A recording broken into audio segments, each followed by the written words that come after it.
An act of conscience must be done with outward dignity. Razumov longed desperately for a word of advice, for moral support. Who knows what true loneliness is? Not the conventional word, but the naked terror. To the lonely themselves it wears a mask.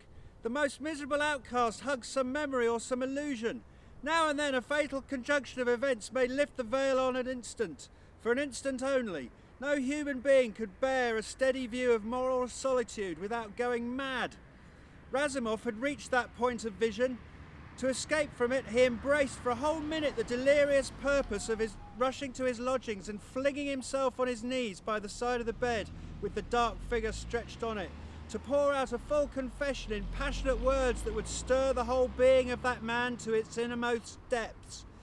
That would end in embraces and tears, in an incredible fellowship of souls, such as the world had never seen. It was sublime. Inwardly he wept and trembled already, but to the casual eyes that were cast upon him, he was aware that he appeared as a tranquil student in a cloak, out for a leisurely stroll. He noted, too, the sidelong, brilliant glance of a pretty woman, with a delicate head and covered in the hairy skins of wild beasts down to her feet, like a frail and beautiful savage, which rested for a moment with a sort of mocking tenderness on the deep abstraction of that good-looking young man. Suddenly Razumov stood still.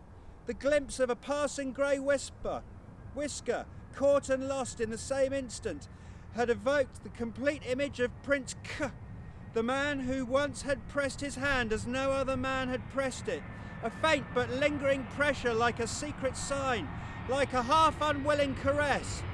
And Razumov marvelled at himself. Why did he not think of that before? A senator, a dignitary, a great personage, a great man! A strange suffering emotion came over Razumov, made his knees shake a little. He repressed it with a newborn austerity. All that sentiment was pernicious nonsense. He couldn't be quick enough.